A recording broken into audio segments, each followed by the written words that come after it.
You're listening to the Uncensored Direct Marketing Show. This show is designed for direct response marketers who want raw, unfiltered conversion tips and secrets to scale their offers profitably to reach their next million. I'm Maria Sparagas. I'm the founder of Direct Painted and your host. Now let's dive in.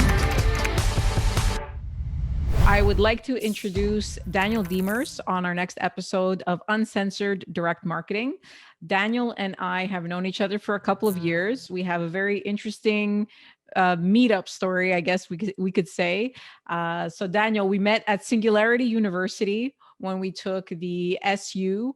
So I think, I don't remember what it's called, that program. It was SUEP, executive program, a Singularity University executive program, which is a week long. I call it a geekathon. When people ask me, they're like, what is that? I said, it was just a whole bunch of people who are interested in different parts of technology. We just all got together and geeked out on various topics. So during our time there, obviously Daniel and I, we connected and we had a lot to talk about. We were talking a lot, even in 2017, talking about Bitcoin and blockchain and all these interesting technologies. So I wanted to have you, Daniel, on the show because I just think you're a very interesting person. Exponentially interesting person. So we can talk about our SU experience as well. And we're just going to have a very nice conversation about different aspects of technology, really focused a little bit more on the Bitcoin and blockchain angle.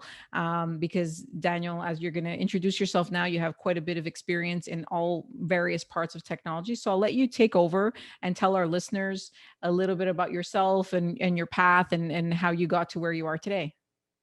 Great, thanks, Amir. It's a real honor to be on your show. I was born in a little town in Switzerland called Basel. I had probably quite a normal childhood, but I quickly got into computers. In the 80s was the time of these 8-bit computers, and I was super fascinated by that. It was kind of an early life changer. I always wanted to become a coder, study IT, but then somehow I ended up studying economics and sociology. And then in the 90s, I was all consumed in that bubble of cyberspace, digital, the internet, all these amazing things with very high expectations.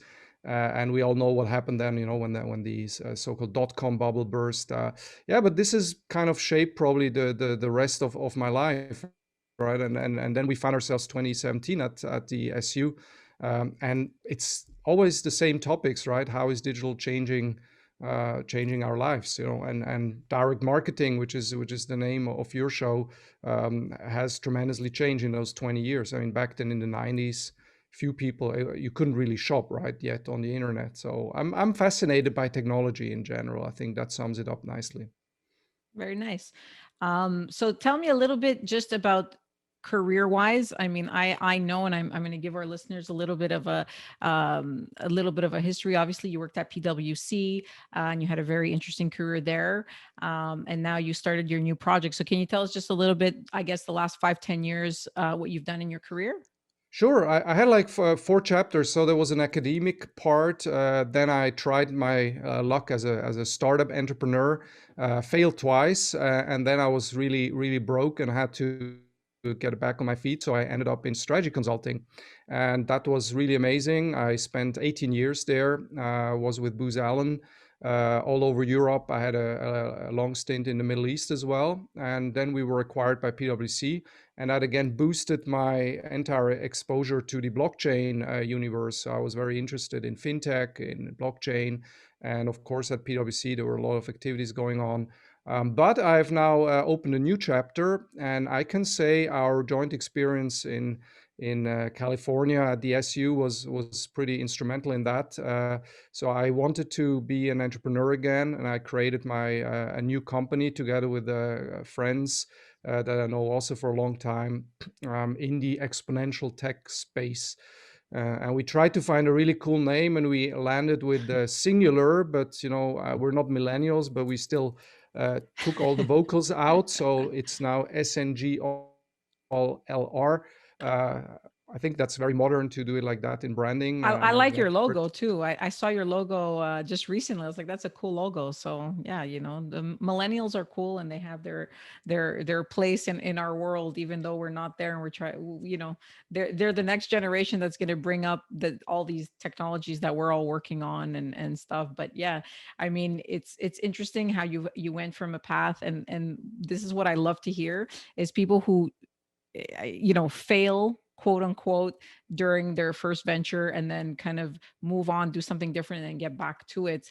And it's a very important lesson for everybody who's young or anybody who's kind of a little bit lost in their career, is that a failure is not necessarily just going to be the end of your entrepreneurship road. It's just, this is not the right time. Same thing happened to me when I started my business. I would say I've been an Hmm. entrepreneur for 12 years, but it took me 3 years to make any money. So I don't know if I was really an entrepreneur for 3 years. I was just kind of saying I worked for myself, but I wasn't making money. So, uh, kind of.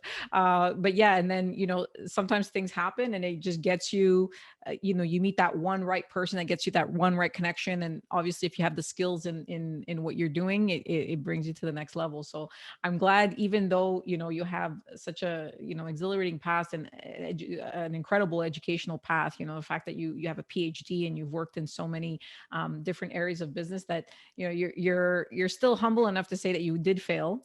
And then, you got another job and you got the experience you needed, and now you launched another project. So that's a great lesson for everybody, and just a great life lesson. So moving on, obviously you've worked in so many different aspects of technology, and that brings, whether everything comes, obviously stems from the internet and all the new technologies that have arisen from there. But just specifically on your experience with crypto, which is what we had connected on in 2017. And, I wish I had bought a lot more when we were speaking, because then maybe we wouldn't be speaking. Maybe I'd own an island in Fiji now, and and we would all, I'd be on my way. But, in 2017, when we met, it was early 2017, because there was a bubble or a burst, I guess, of crypto at the end of 2017, when it increased quite considerably. um, I really want to kind of dive in crypto and blockchain and the technology part of things with you. And just, this is just, again, your opinion and your thoughts, because you do have a very good insight into this. And because you're in Europe, the interesting thing is, in the US, we have different perspective of this, and in Europe, Europeans have a different perspective, just on the privacy side of things, on the technology side of things. The way people pay is also very different in Europe versus in the US. So tell me a little bit about, in the next 5 years, I'd like to say 10. It's hard to imagine 10 though, because things move so quickly. But in the next 5 years, what do you think are the main use cases, or how are we going to be using crypto and blockchain in our daily life? Yeah, that's a very fundamental philosophical question. I mean, first of all, I think it's fair to say 2017 and today we're still just starting, right? So I think this technology is now really slowly maturing, and like in any exponential curve, we're just about probably in that inflection point when it starts to really accelerate and grow. And I believe the use cases that will come, we haven't seen them yet, we haven't thought them through correctly. And also, a lot of the predictions were wrong, right? I mean, when blockchain came up first, it was about a peer-to-peer payment system. That hasn't materialized, right? There's not a lot of payment happening right now. It's predominantly a narrative around digital gold. Everyone who has a Bitcoin holds on to it with his or her dear life, because it may grow and it may become more worth next year. So there's a lot of the predictions that were wrong, and I think it will be the same if we try to do that over the next 5 to 10 years. But having said that, I have a very clear conviction that I think the blockchain technology in itself, the principles that are behind it, and also the creativity, I see so many bright people being attracted by that space. I'm pretty sure it's going to be one of the key fundamental technologies to power up, payment systems, financial markets, but also smart cities. The way we move from A to B. I cannot imagine energy grids or autonomous cars driving in big cities, and then it's all powered, I don't know, by a classic database, etc. I believe blockchain is probably at the end just a little piece of a bigger puzzle. But as that, it will thrive. And I think this is exciting. I mean, for you, for me, we've been on the kind of blockchain journey for a couple of years, and it's amazing to see what can still get out of this technology. For sure. And the interesting thing is we are always talking about Bitcoin, we're talking about ETH, we're talking about the big cryptos, but nobody's really focusing on the power of the blockchain and the technology. It doesn't necessarily just have to do with monetary or a store of value. You can do things like Hmm. sign contracts amongst multiple parties and have a record of it, kind of like a docu-sign but on the blockchain. So there are quite a number of use cases, and I'm interested obviously in the smart cities, which we're going to talk about a little bit later. You did touch upon something that I found very interesting, which was, Bitcoin was primarily created for a peer-to-peer exchange system. Why do you think that we're not going to be able to, or that hasn't materialized, or will it materialize later on? Like what's preventing it from getting there, and what do you think is going to happen for it to get there, if you think it's going to get there? Well, I mean, that's probably now a lot on more the technical side. But if we look at uh, the Bitcoin protocol, as today everyone is buying BTC, it cannot scale, right? I mean, we already see the amount of transaction fees that are racking up, and the announcements that came out in the payment space. You know, banks are getting into crypto, Visa, Mastercard. Imagine if all that traffic would go through, you know, through that tiny protocol of that blockchain. I don't think it could handle all these transactions, and the numbers speak their own language. So I think we need probably a next generation of protocols. We need new solutions, and obviously when you deal with blockchain use cases, you always get like people coming in from the left and right side saying, "Hey, let's just use a database, or let's do it in a different way." So there's always an alternative, and I'm not saying we need blockchain for everything, but I think those specific use cases, we still really need to find them and work towards it for the future. And payment is unresolved, right? I think if blockchain is going to be the infrastructure for payments in the future, we probably all need to work much harder, and that's what the ecosystem is doing. So all these different projects on Ethereum, Bitcoin, alternative blockchains, I mean, they're all walking in that direction. What do you think about, talking about blockchains and, Visa and MasterCard payments and so forth? Like we had an announcement recently that MasterCard will start accepting payments in Bitcoin and also settling to the merchants in Bitcoin, which means that people will now be receiving Bitcoin. I think a lot of merchants who are selling, and I wonder what they're going to do. Are they going to be exchanging it, which might, cater it more as a payment system, or are they going to also be holding it like for dear life because that's their gold?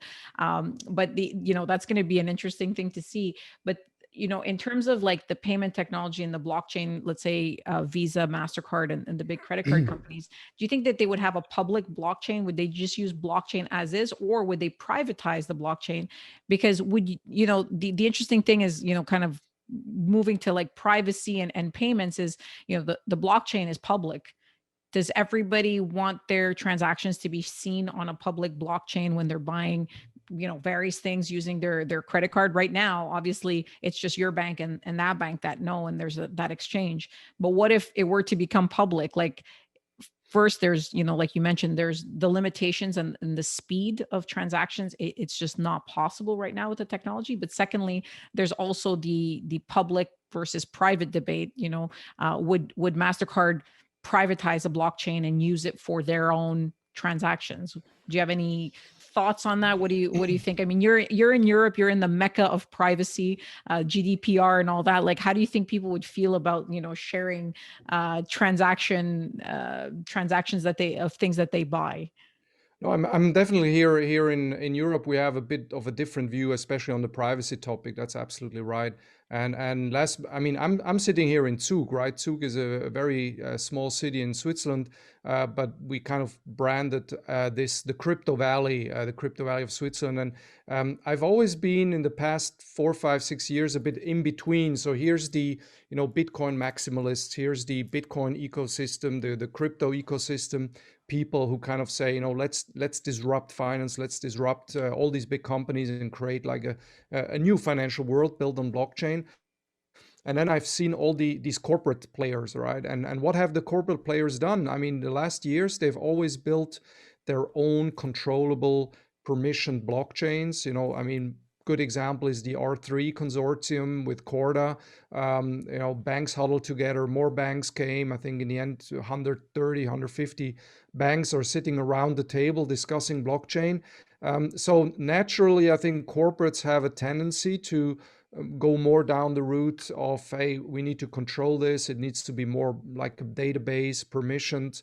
But then again, in the server space, when Linux came, suddenly even corporates went to these type of open source solutions. So I think the jury is still out on that. But a corporate, let's say a CEO, he or she has a strong inclination to design something that they can control, and in a totally decentralized blockchain, if that really exists. That's another philosophical discussion. A company like Visa or MasterCard, they don't really have control over it. So this is probably something they worry about, and probably they're discussing this right now as we're holding this interview about, which blockchain we're going to support, which coins we're going to support, what does our tech team contribute to that? Are we like chasing things?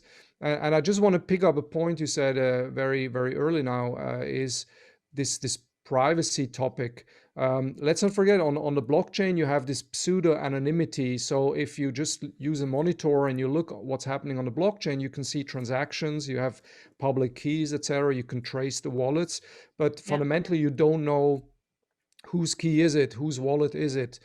From that point of view, the development in the US that was right in December 2020, where suddenly I think there was a proposal, a document floating around that private custody on a hardware wallet at someone's place or home is not okay because then you don't really know who has the wallet, etc. I mean, this has raised a lot of concerns here in Europe, because that's exactly then going a bit against this kind of pseudo anonymity that the blockchain still gives. And I think we need to solve that conundrum. We need to solve that equation, because as law enforcement, etc., the money laundering, etc., they want to have some overview of what's happening. But of course, we don't want full transparency where you can see, Daniel sent Maria $20 over the blockchain, and then she bought something there. I mean, you don't want that transparency. But yeah, if all keys would be known and all wallets would be clearly assigned to a name and an identity, we would live in that kind of dystopian world where everything would be perfectly trackable. Which, by the way, just in brackets, when the Libra proposal came up by Facebook, now it's called Diem, but I mean, that was very exciting from, again, intellectual point of view, because of course that was the one area that in the Facebook world they wouldn't see very closely into exactly the payment patterns, the micropayments, what is happening of this huge user base. So blockchain, has a bit both sides, right? There's transparency, and at the same time there's encryption, and we really need to find the right balance. For at least for us Europeans, we say we need to find the right balance. Yeah, no, I mean, I feel like in Europe, privacy and just kind of keeping your information confidential is a lot more something that comes to the forefront. I feel like in North America specifically, people don't understand yet the implications of giving this information. I think it's starting, and people are starting to Mhm. realize, like, why is Facebook asking all this? There's, that whole WhatsApp issue, and now all these people that are moving now to Signal and all these kind of encrypted platforms. A lot of people don't even know why they're moving. They're just like, I just don't want Facebook to know. But if you kind of really study Yeah. what Facebook is doing, it's all for marketing. It's all for selling you stuff. It's all for it has nothing to do with them really knowing what you're talking to people about. It's really like, can I sell this shirt to this person because they said they like this shirt to that person, and so on and so forth. But it's it's very interesting. And I think, you're being the leader, they create certain things, and then it crosses the pond relatively quickly when people start realizing, like, hey, I really don't want this, and so forth. But coming back to like the privacy and the privacy of the blockchain, and private versus public blockchain, the biggest issue that I see with MasterCard and Visa and the big payments, or the credit card companies, is I feel like they have to privatize it to a certain degree, because there's a couple of things. Number one, transaction fees on the public blockchain are, present, so you have to pay a transaction fee on the public blockchain. Plus, Visa and MasterCard have a transaction fee, which would make this an insane amount of money for people to spend. And the whole point of a peer-to-peer system or the blockchain is to allow for microtransactions, allow for people Yeah. to trade. So, I mean, for me, my perspective is I'm curious to see, because I know obviously Visa and MasterCard have a ton of money behind them and expertise to figure out what would be best. But I just don't see it being a public blockchain, because I don't see them being able to control it and develop for it and monitor the fees and so Yeah. forth. Yeah. But yeah, I mean, the thing that I find with the blockchain in terms of like privacy and people tracking it is that people who are, I guess more technologically advanced, or people who have been in the space for a really long time and understand it, they understand how to switch wallets, they understand how to make themselves quote unquote untraceable on there. But your Hmm. average person will have one wallet and will, interact with that wallet and go back and forth and so forth. So when you're, it's like kind of having like one bank account, and everything you do is through that bank account. Eventually, if somebody wants to find you, they'll be able to cross-reference a couple of transactions and then boom. So that's the scary part, is that I don't think the technology is well understood by most people, and most people will not understand how to veil themselves so that it's not that easy to find them. So, I mean, it's definitely something that's going to be, I think, the payment mechanism and privacy, I think, go hand in hand. It's going to be difficult for people to understand how to make sure that their financial life stays private, because Yeah. Yeah. if it doesn't, the problem is that then we have cybercrime and fraud and all that stuff that comes with it. So that's why this is a really important topic. Um, and talking about, like, just, the difference between Europe and North America, we also have emerging markets, India, and we have all the countries in Africa and so forth. How do you think Bitcoin and blockchain is going to influence those countries, and what will it be different than how it influences, let's say, North America and Europe? Absolutely. I think early in the 2015-16 on many of the conferences that was the narrative, a bit like with the internet, right? Remember we said, it's going to be okay in the Western world, but the real impact will be in the third world. But I think in blockchain, this is absolutely the case. If you live in a let's say country with a high inflation or a very dodgy government where you don't know they're going to be overthrown, there's going to be a military coup tomorrow, what happens with the local currency? I mean, crypto offers an amazing, easy way out, right? You can, if you somehow can get hold on the technical infrastructure, if you can get access to the internet and buy and sell, I mean, then you have totally a good alternative to whatever the local government offers you. So I think the impact is huge in those countries, and not surprisingly, a lot of the early internet and also blockchain entrepreneurs come from these markets, right? Because I think once you've gone through, let's say, an Argentinian hyperinflation, you just learn the value of being able to shift your pension fund, your pension money into something new. At the same time, if you listen to a few podcasts about what happened in the crazy 2016-17 when people were running around with multi-level marketing, OneCoin and things like that. I mean, that's also very scary, and it requires a high degree of education to really deal with crypto today, right? I mean, the technical Yeah. hurdle is high. You need to understand how to access these systems. And I was asked a week ago by a journalist here in Switzerland if a good strategy would be to buy now a couple of, let's say, Bitcoin and Ethers, and then just put them away for 3 years and then see what's happening, versus now being constantly in the FOMO, the fear of missing out. Yeah. And my answer was, look, I mean, on paper that looks like a good strategy, but I can tell you for a fact, if you pick random 10 people and they carry out that strategy in 3 years, probably 80% of them will not be able to access their funds anymore, because Oh boy. they don't find the seed phrase, they Yeah. forgot the password, the memory stick is lost or the hard drive is gone. So and that's a real issue, right, in the crypto ecosystem. Even very tech savvy people can't access funds from the past, and this is where you can't go to a post or a bank office and complain and say, oh, I can't access my money. Can you help me? Can you unlock the vault? Because today it's not feasible. So I think Yeah. these hurdles are so high that I would even doubt or question whether in today's let's say growth plan for the entire crypto, whether we really want that world domination where every living human on this planet has to own cryptos, use cryptos, and love cryptos. Maybe not, right? Maybe it's for certain type of people, maybe a bit more the tech savvy people, maybe people who want to diversify or have a use case they really want to pursue. But Yeah. I think the technical hurdles shouldn't be underestimated, at least in the today's setup. Of course, with players like Visa, Mastercard coming in, and I think you really nailed exactly the key issue with this is, I mean, they want to make money on this, but already today the transaction fees are kind of crippling, a lot of the potential. So how's that Yeah. going to work, right? They're not a charity, and the blockchain technology is somehow also not ready to scale. So how are we going to solve that one? I mean, the jury is still out, but I'd say in the end, you really need to. Everyone needs to think for himself and say, is this for me? And if you go into the blockchain crypto route, you need to do a lot of homework and do your own research. That's also why I never give investment advice. I just say, look, there's so many tokens, there's decentralized finance, do your own research and then do what you feel is best. But I mean, I'm not even trying to educate. No, I completely agree in that you touched upon something really interesting, which is like in the US and in Canada, because I mean the US and Canada are brother and sister, I guess, but we do have some differences.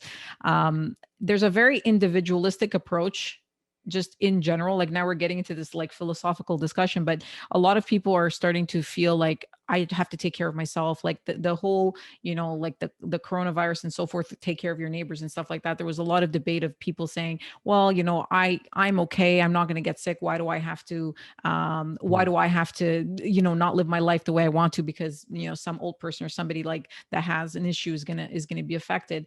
And now we're getting into that topic with finance, because now what you just explained, specifically, is that people will have to almost take charge of their own financial future. So, for example, if I gift you point one of a Bitcoin or whatever, if it's your birthday, I give you something, which I've done this to some nieces and That's a nephews. generous Uh, gift, huh? so yeah, point one is good now, but like in like 2015 or 2016, Yeah. giving like a point one Bitcoin was like $100 or something like that. And now these, the people that I gifted to, or that got these different gifts, lost the password, and now that point one is worth, depending on which currency you're in, about 5,000 Canadian, depending on when you listen to this. It can change.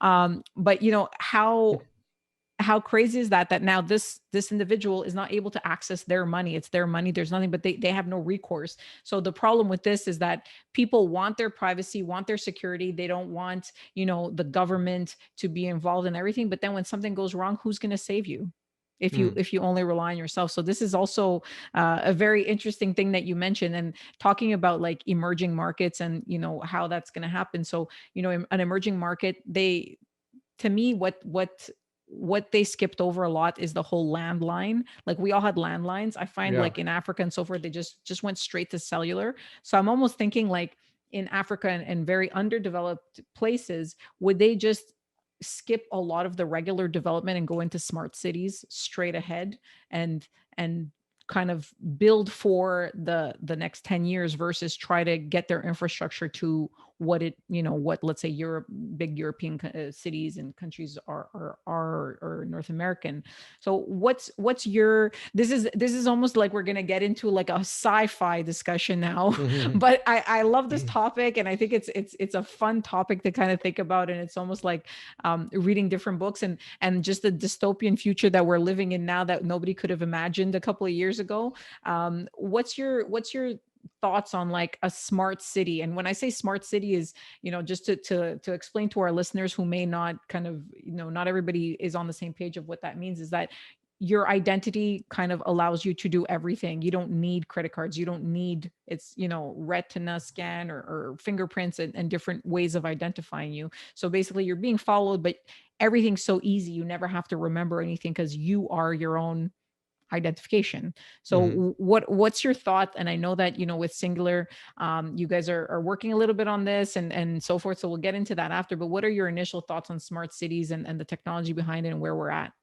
Yeah, this is a very fascinating topic. So, smart cities, smart mobility. I mean, this is de facto how we live today and how we're going to live in the future, right? And I think this is super an interesting topic. And I'm totally torn between different utopian visions in that sense, right? I mean, we see now also from the last couple of months, which have been difficult for everyone in the world with the lockdowns, but we suddenly see that being in a place is not that important as we always thought physically. Suddenly, working from home is easy. Suddenly, we don't have to travel and still get business done.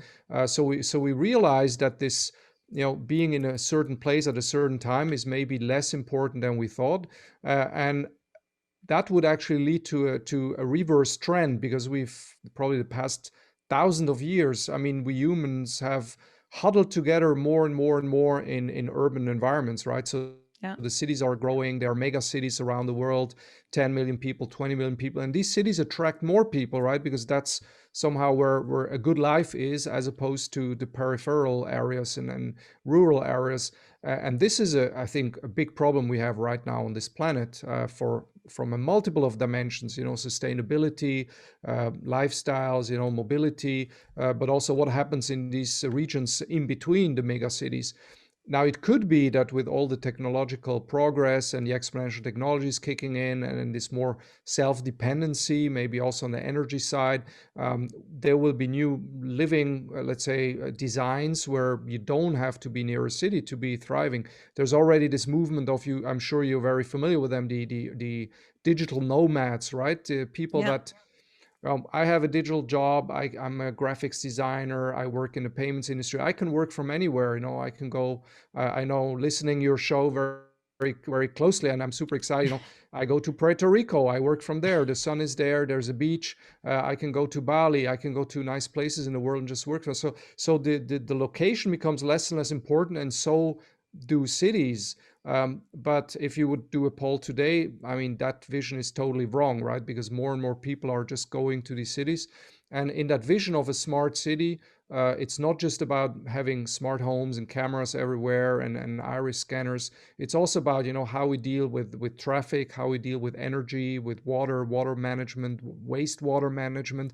There's so many. I mean, if you look at a city, I think it's super fascinating, all the different things that happen there. There's a social layer, there's an infrastructure layer, there's an architectural layer. So people who build houses and buildings, I'm super fascinated by this profession. They have to already think 10, 20 years ahead, because stuff that gets built today, probably will be around for a while. So I think super complex topic. And if we spin it back to the topic of payments and blockchain, I firmly believe if these smart cities or these cities become smarter as we go, I see a space for blockchain and of course for AI and other things like AR and VR. Because just imagine if there's autonomous driving in such a smart city, and you have a lot of machine to machine microtransactions. So this is stuff you probably wouldn't do over a Visa MasterCard as today Yeah. payment. Who's going to deal with that? Can you have per city one big database that just manages all these payments? Or wouldn't it be better to run this on some kind of blockchain technology that has already eliminated double spending problem, has a very high resilience to shocks, has a super decentralized structure? So I think that's the way to go. And I think we need to think very hard our own future, how these smart cities actually going to look like, and also Yeah. how habitable they are. Would you want to live there? Would I want to live there? I think these are all Yeah. questions we need to answer. Well, the interesting thing, just to tell our listeners, double spend and the issues with that. So a double spend is essentially if I go in and I send Daniel $20 via the blockchain, like $20 worth of, let's say, BTC over the blockchain, and then I go and I send that same $20 to somebody else within seconds. It Mhm. takes a little bit of time for the transaction to actually clear. It's not instantaneous. And that could mean that within a minute or two or sometimes it could take longer if the transaction's not a very high transaction and nobody really wants to process it. You can start spending all that money within 10 minutes and none of the transactions have cleared. And then here we go. We're in this issue now where who's going to get the money and how is it going to clear? So there's so many conundrums with this. And, the issue with smart cities is also, let's say you do build it one database per city. Well, what if I come to Zug? How is Zug going to recognize me if I don't live in Zug? And how are we going to work on that? So it almost has to be a public thing or something that's shared in order for it to work properly amongst I guess on the planet. But it's an interesting thing. It's exciting, but it's also scary. I think for a lot of people who don't necessarily work in technology, who don't understand what is the blockchain. I don't think I even understand exactly what the blockchain is. We had an interesting talk about that the other day. Is like, we get what it is, but what really is it? Like, there's so many things that we can do. And it's because I'm not, I'm not a developer myself. I understand technology, but I'm not a developer. So it's always interesting for people to ask me, what is the blockchain? I'm like, well, it's, it's this thing that transfers things. Cause that's how, in layman's term, I would describe it. But, the fact that it can power so many different parts of a smart city, whether it be, going from one place to another, payments. I think Amazon, or I can't remember if it was a Whole Foods in the US, which is like a grocery store. They had like a smart grocery store where they had this experiment. I actually have to look at this again to see what happened with this experiment, where people would just go in and just take stuff and leave. No cashier. I saw that on the No. news. Yeah. Yeah, I mean, I don't even know what happened with that. I think that was like before COVID, but it's interesting, it's fascinating, but it's also I feel like a scary thing, because there's always, with every new technology, even with internet, like I remember in the 90s with email, people are like, who's going to pay for email? Because you pay for a stamp. Well, who's going to pay? Am I going to pay for the email, or are you going to pay for the email? Somehow it worked out. Obviously, we all figured this out, but it does take a little bit of time for these new technologies to be made sense of, like for people to understand. In terms of smart cities and technology and so forth, what are your thoughts? I'm just curious, and I'm geeking out here, so I'm enjoying this. I'm curious, because Switzerland has a very unique way of governing that's very different than the US, that's very different than the Canada. What do you think your role, like the role of government per se, like is going to be in these smart cities and in a blockchain filled world, call it? Yeah, you're definitely asking the wrong person, because I would say in Switzerland we have a really flat and decentralized government, just by the fact we don't have one president but seven, and few Swiss can name them correctly with the right party, etc. Just without help.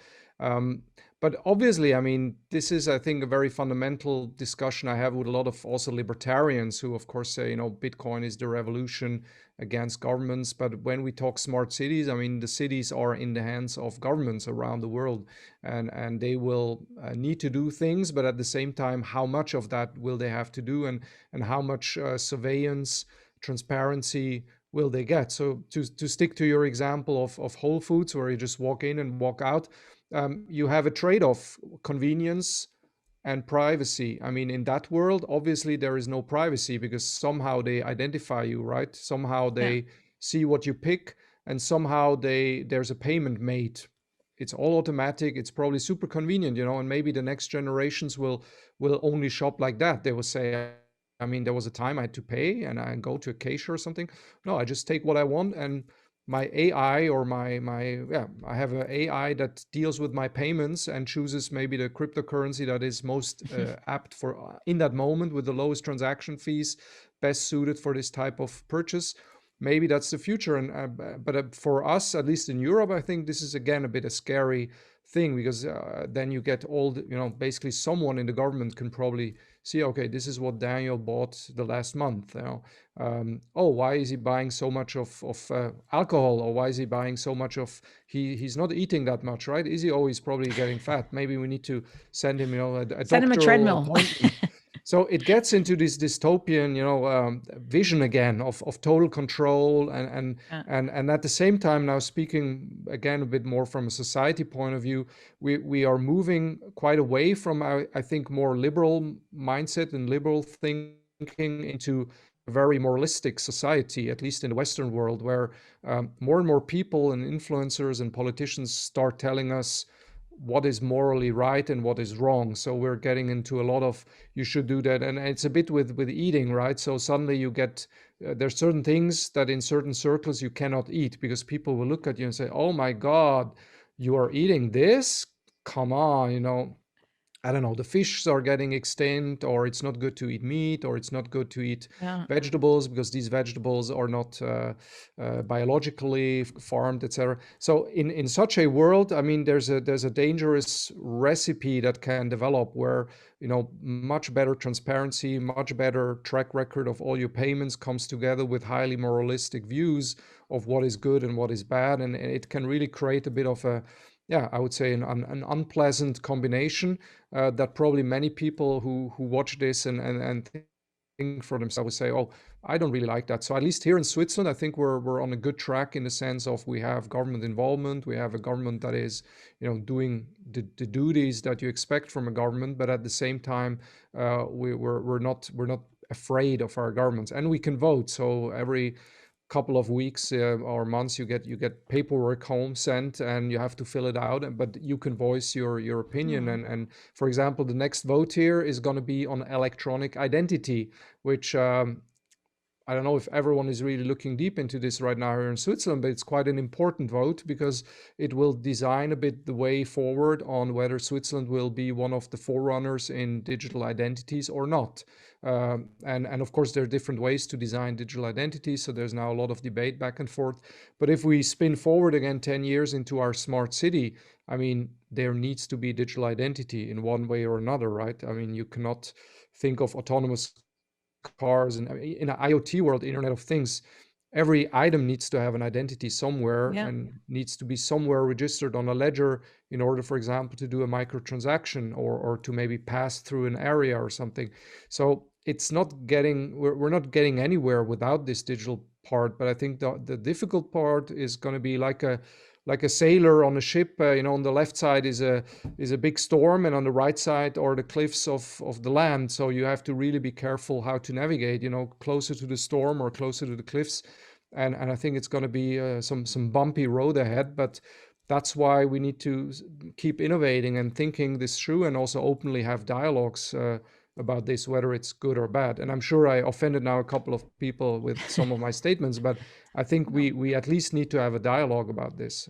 Well, that's the interesting thing is that we need to have a dialogue and we need to share ideas, and I think ultimately humanity is going to figure it out. We've been here for millions of years.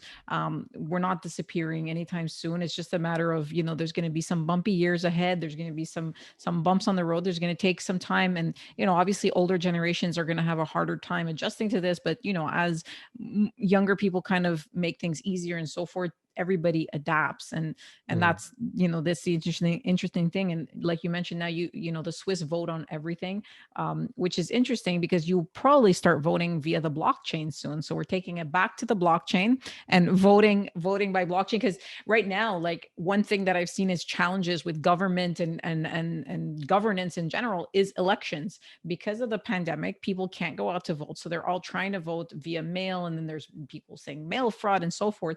Well, if we all have a digital identity and that identity is attached to us, then we can vote. We can vote on a lot of things, because now I don't know how well the system works in Switzerland, but like in Canada, to organize an election is a freaking mess. Like, they need to get all these volunteers involved and people knocking on doors and verifying things, and it's difficult. Like, when I moved from my parents' house to my own place, and I went to vote for the first time, they couldn't find me, and I was like, well, I changed address. They're like, no, but that doesn't exist. You have to go vote there. I'm like, but I don't live there anymore. And they're like, but that's where you're registered. I'm like, but I don't live there anymore, so I want to vote where I live. Mm. And it's just, I was like, this is so silly. Like, you know what I mean? Like, I haven't changed my driver's license because I just moved 6 months ago. That's why. They're like, well, you don't exist here. I'm like, okay, so I don't exist in Montreal. I only exist in the other island.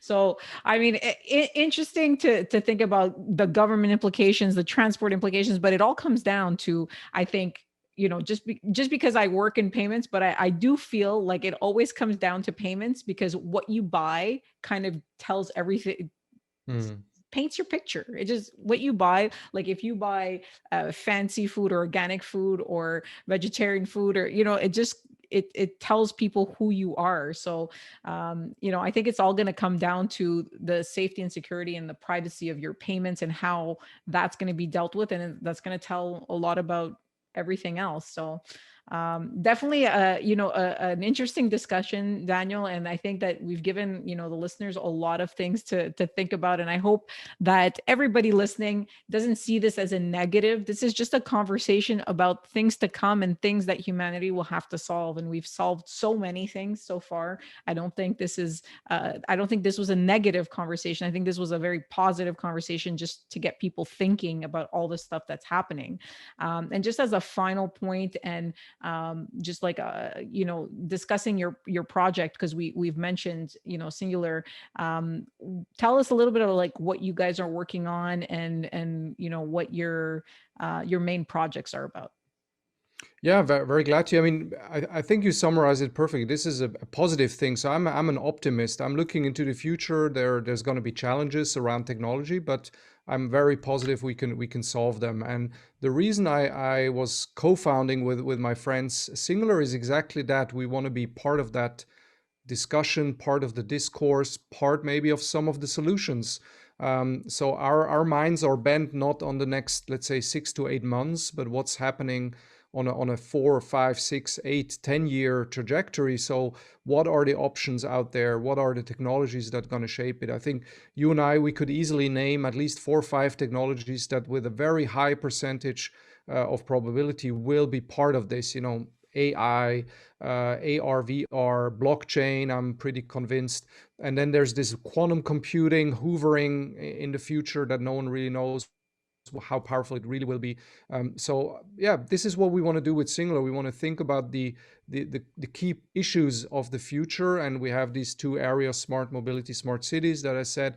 But we're also looking at longevity, which is not necessarily just living longer, but also living better in a higher quality of life, being able to do more, less fatalities, and just a general more positive, more vital living. And I think with those 2 topics, we will have our hands full, so to say. It's going to be super exciting journey. It's going to be at the intersection of many different exponential technologies, but it's exactly what you said. Technology without humans doesn't work. So we always Yeah. need to also take into account the human element. So I'm a big supporter of humane technology, and making sure it really fits. To go back to your voting example, of course, in Switzerland we could probably easily do a technical solution to have all voting done on blockchain. But then you will have discussions like, well, today all these paper slips that we fill out if you do a paper voting, what happens to them? Maybe they get stored, maybe not. But on a blockchain, you will have a full transparency over someone's life and all his or her votings on all different questions. And Oh. just that profile is a bit, again, scary, right? Maybe I want to have a political career. I want to join a party. The party will tell me, well, you want to come to us? We'd like to see your track record on the blockchain about Have you what you voted voted for the us? past Yeah. 20 years. Wow. And I'm like, oh, I lost my key. I don't have, so it's gonna be again. I think in the end, it all boils down to this. Yeah, it's transparency versus convenience. Maybe it's good to vote on blockchains, but maybe there's some downsides with it. Let's at least have a conscious discussion about it, and see the pros and the cons, and weigh them. Yeah. It's the No, I same for mean, artificial intelligence, ethical, super intelligence, all these books written about the, Elon Musk being afraid of the super smart AI after the singularity point.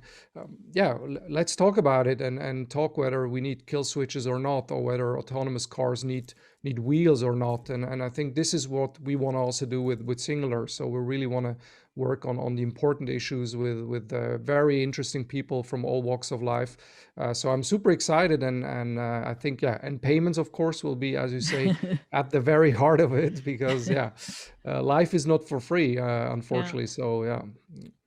Well, that's interesting. I'm happy that you mentioned the thing about the government. I didn't even think of that, but yeah, there's every decision that we're going to make now about our electronic identity is going to have repercussions on security, on privacy, on future. The future that you want to pursue. Just like young kids that are on Facebook and social media and are posting maybe ridiculous pictures of themselves, like that's there forever. How is that going to impact their future when they get a job? And there's this technology has been around. Internet has been around for, let's say, 20-25 years. Maturity maybe 10-15. Maturity, not even maturity, but like where it's actually part of daily life. And it's such a small slice of like our history that I think people are underestimating where we're going. So very interesting discussion. And I'm going to ask you, because this show is called Uncensored Direct Marketing, so it's uncensored. I want to ask you an unscripted question. Not that we scripted any of this, but we did have a little bit of an outline because we had so many things that we wanted to talk about.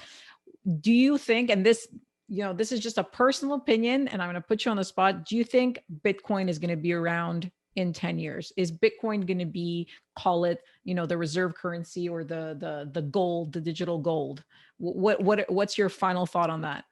My bet is it's still going to be around. It's definitely not going to be used for payments, and it's going to be much more like a digital gold. So those people who hold it will hang on to it.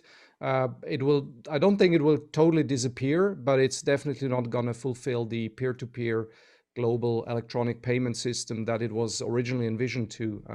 But there will be next protocols coming, and I'm very confident in the high degrees of innovation and the cycles. But it's going to be here. Call it digital gold.